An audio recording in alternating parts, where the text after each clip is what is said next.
Salut tout le monde, bienvenue à ce 25e vidéo sur le jeu Europa Universalis publié par Aegir Games en 2023. Dans cette vidéo, on va voir encore une fois la petite tache jaune qui se mesure au gros blob bleu. Puisque oui, je vais remettre ça, mais pas tout de suite. Là, c'est à l'anglais de jouer, puis il fait quelque chose honnêtement que je m'explique pas tellement. Il dépense un cube militaire pour bouger son petit bateau de Wales jusqu'en Northwestern Atlantic.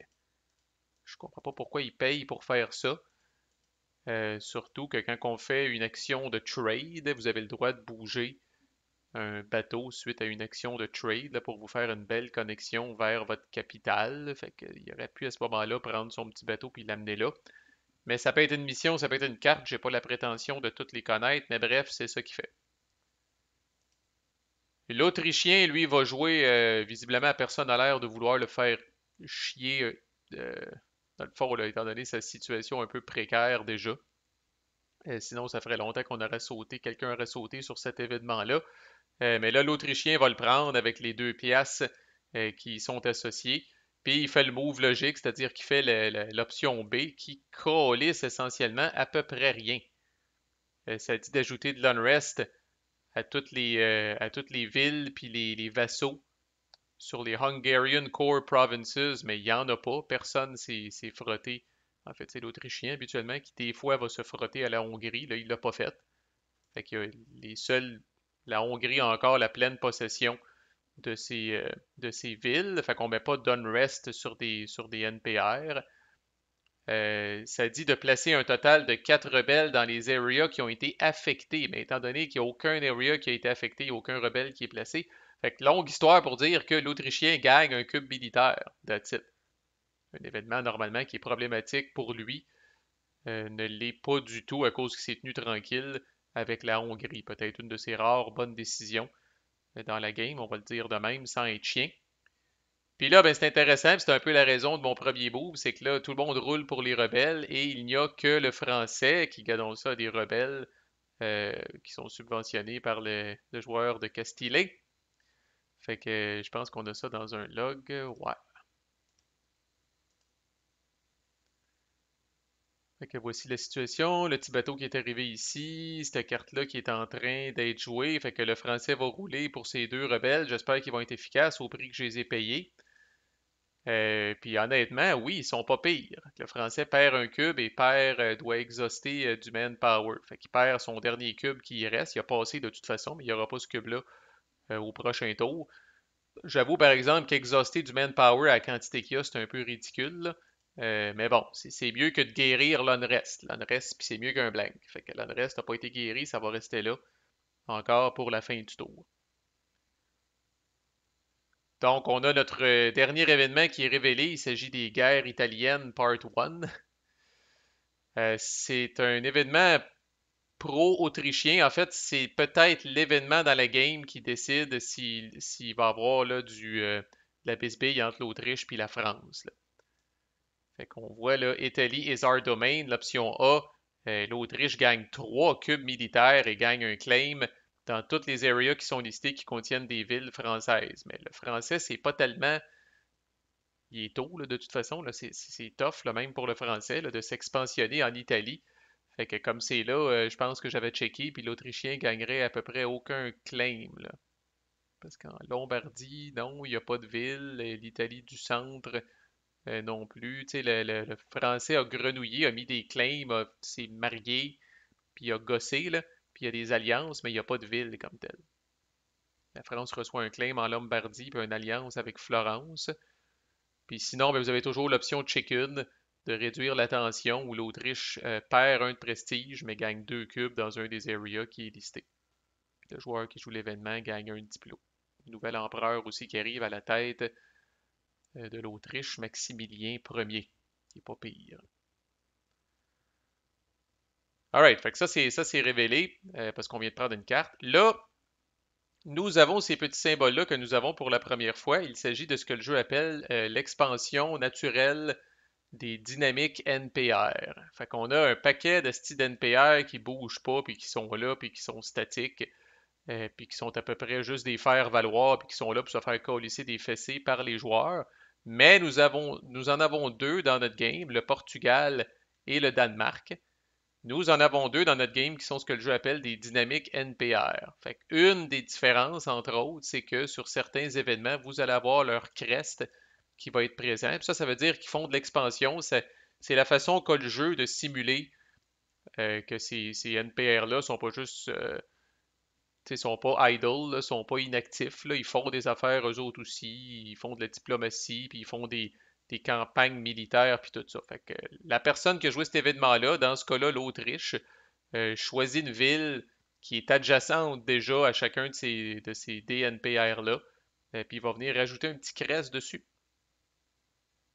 OK? Fait que dans le cas du Danemark, l'Autrichien va venir choisir Bremen. Là, il y a une coupe de petits caractères, là. Vous n'avez pas le droit, le DNPR ne peut pas prendre possession d'une capitale à moins que ce soit la seule ville d'un NPR. Fait que Bremen est correct, même si c'est une capitale, parce que c'est la seule ville de, I guess, Bremen. Il n'y a pas d'autres cresses comme ça sur la map. Mais par exemple, le Danemark n'aurait pas pu prendre possession de Stettin, parce que ce royaume-là a aussi la ville de Stralsund. Fait que vous ne pouvez pas piquer une capitale s'il y a d'autres villes du même NPR qui sont disponibles. Vous pouvez prendre des villes adjacentes puis qui appartiennent à un joueur. Fait que là, à ce moment-là, vous allez venir colisser le crest en dessous. Ça ne pique pas le contrôle de la ville. Ça sera bien trop fort, là. C'est beau les affaires qui se passent en coulisses, mais là, Chris, nous autres, on est des joueurs, là, fait que c'est impossible que nos villes tombent sans qu'on se défende, là. Mais à ce moment-là, vous venez colisser le petit crest en dessous, puis vous mettez la ville en non-rest. Fait que ça fait chier quand même un petit peu. Puis le crest en dessous, ce que ça veut dire, c'est que là, soudainement, tu sais, par exemple, le Portugal, ça serait levé un matin et aurait dit, bon, ben, Chris, Gibraltar, ça nous revient de droit, ça. Mais c'est pire. Ben, c'est pire qu'un claim. C'est semblable à un claim, mais tu sais, c'est comme si Gibraltar devenait une core province du Portugal. C'est comme si le Portugal, dans leur tête, le Gibraltar leur avait toujours appartenu, là. La ville ne peut pas être occupée. La ville ne peut pas être possédée par son allié.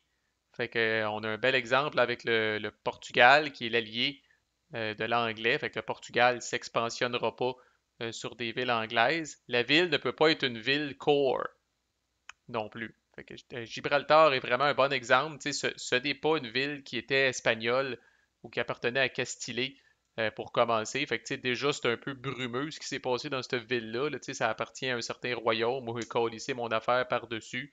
Fait que le Portugal pourra venir s'en venir en dessous, pourquoi pas. Euh, Si jamais le DNPR fait ça sur un de vos alliés, vous avez le droit de coaliser un casus belli sur le DNPR en voulant dire mon Christ a voulu t'expansionner sur mon allié, puis que vous avez le reste du tour pour y déclarer la guerre si ça vous tente, mais les DNPR habituellement sont assez solides.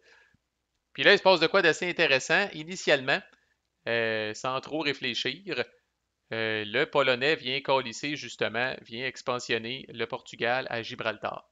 Puis calisse Gibraltar en reste. Là, j'ai dit, écoute, mon pit, j'ai dit, ta situation n'est pas enviable, on se comptera pas d'histoire. J'ai dit là, cet événement-là, là, n'importe qui de nous autres aurait pu le jouer pour l'option A, puis ça t'aurait fait chier en tabarnak.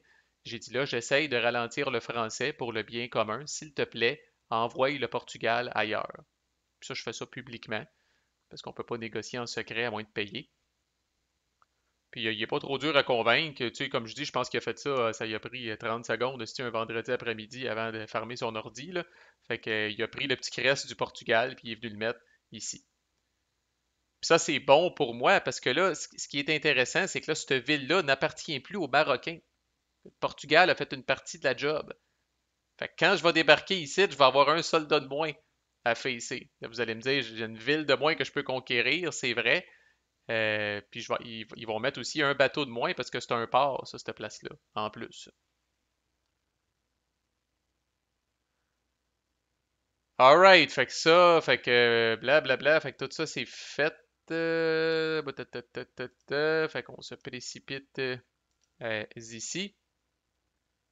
Parce que là, après que tout ça c'est fait, là, finalement, puis toutes ces patentes-là ont été ajustées. Fait que Tangiers est maintenant portugaise, Bremen est maintenant danoise. Fait que ça va décoller ici bientôt. Fait que là, c'est à mon tour. Je choisis un événement, moi aussi. L'événement de la France qui est là. Puis, dans le fond, je suis fidèle à ma parole. Là. Ça, c'est pas un gros affront, là, c'est juste normal. Il n'y a pas d'événement intéressant pour moi, curieusement. Fait que je prends cet événement-là, puis je prends la portion B, qui fait perdre 2 de prestige à la France. La France gagne 2 cubes à Naples, et je gagne 2 cubes de diplôme. C'est surtout ça qui est intéressant pour moi. Fait que je pense que je vais le dire. Je choisis cet événement-là, je ramasse le fric, je mets du fric, ces autres événements. La France perd 2 de prestige, je gagne 2 cubes à Naples, je gagne 2 de diplôme. Puis pourquoi c'est intéressant? Vous allez comprendre le titre du vidéo. Il n'y a plus de cubes de diplôme. Puis là, je viens d'en regagner 2. Puis gardons ça, de colisser de l'unrest avec cette petite carte-là, ça coûte 2 cubes de diplôme. Alors, spoiler, je vais le refaire. Et je vais le refaire contre la France. On verra quelle sera sa réaction. Mais pour l'instant, c'est ça. La France a l'option de choisir de remplacer son ruler, puis ils vont le faire. Charles VIII va venir remplacer. Bon, Caroline est bien fine, là, mais c'est pas leader historique. Fait que Charles VIII va venir remplacer Caroline. Et chaque chose en son temps. Là, c'est à l'anglais. Puis l'anglais va vassaliser le Portugal. Tabarnak! J'avais pas vu ça venir. J'avais l'impression que ça coûtait plus cher que ça, mais lisons le texte tranquillement, pas vite. Fait qu'il joue sa carte de subjugate, il paye un diplôme. Ça dit défausser un nombre de cubes du NPR égal à sa taxe de base plus le nombre de cubes que l'adversaire a dedans. Personne d'autre que l'anglais a de cubes au Portugal. Sa taxe de base, c'est 1, 2, 3, 4, 5. 6-7 pour Lisbonne. Il ne faut pas oublier Lisbonne, qui est en dessous ici, puis qui est une grosse ville. Fait que le Portugal a 7 de base tax value. Puis là, vous allez me dire, mais Marco, si on ne compte que 6 cubes. 1, 2, 3, 4, 5, 6. N'oubliez pas que le mariage compte comme un cube. Et n'oubliez pas que le mariage, quand vous devez dépenser des cubes, vous devez toujours en dépenser un de moins dans l'area où vous avez du mariage. Fait que l'anglais est correct en défaussant seulement 6 cubes. Il vassalise le Portugal. Puis, le petit bon move, il vassalise juste après que le Portugal s'est expansionné. Fait qu'il va ramasser encore plus de villes. Fait que là, tous ces cubes du Portugal décalissent. Puis étant donné qu'il y a un mariage, il y a juste besoin d'avoir une taxe de base plus grande que celle du Portugal. Sinon, il y aurait eu besoin d'avoir le double de celle du Portugal. Le double, il l'avait-tu? Le double, il l'avait pareil. Il y a 17. Fait que 7 fois 2, ça donne 14. Il était correct, là. Mais avec le mariage, ça facilite encore plus la vassalisation. Fait que là, il va décolisser tous ces petits cubes, puis il va venir mettre des marqueurs de vassal sur toutes les villes du Portugal, puis il en calisse 2 sur Lisbonne parce que c'est une grosse ville. Fait que voilà qui, au final, vient de libérer une coupe de slots et vient d'augmenter beaucoup l'income de l'anglais, qui n'a pas une vilaine game non plus, il faut le dire.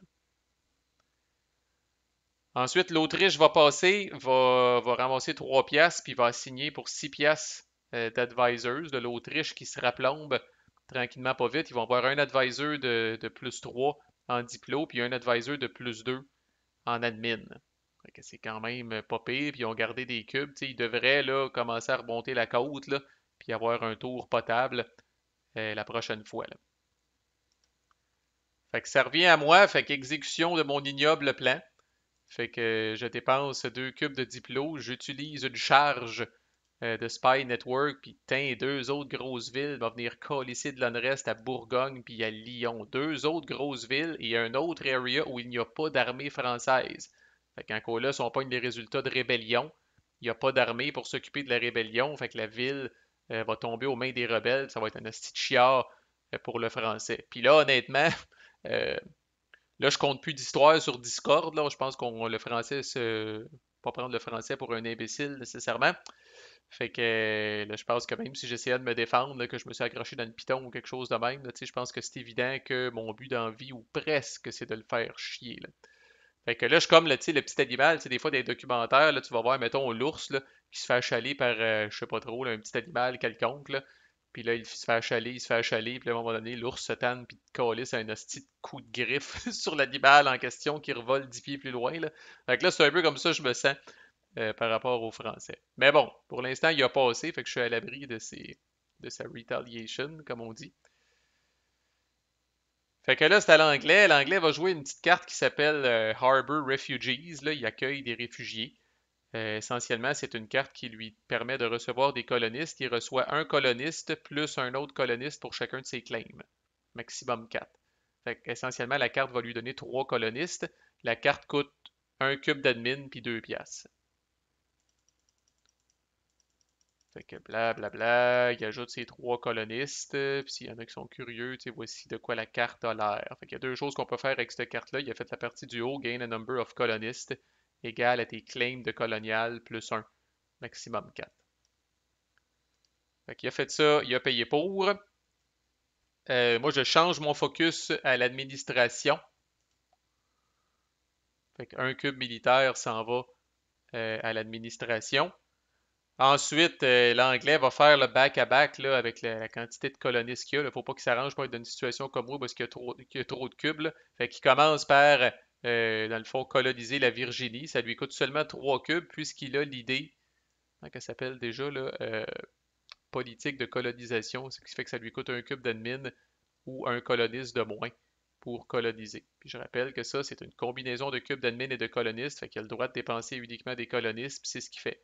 Il dépense 3 colonistes, puis il vient se coller une ville en Virginie. Puis, je vais tout de suite le dire, son action d'après, il va venir coloniser mon beau pays, le Canada, encore pour 3 colonistes.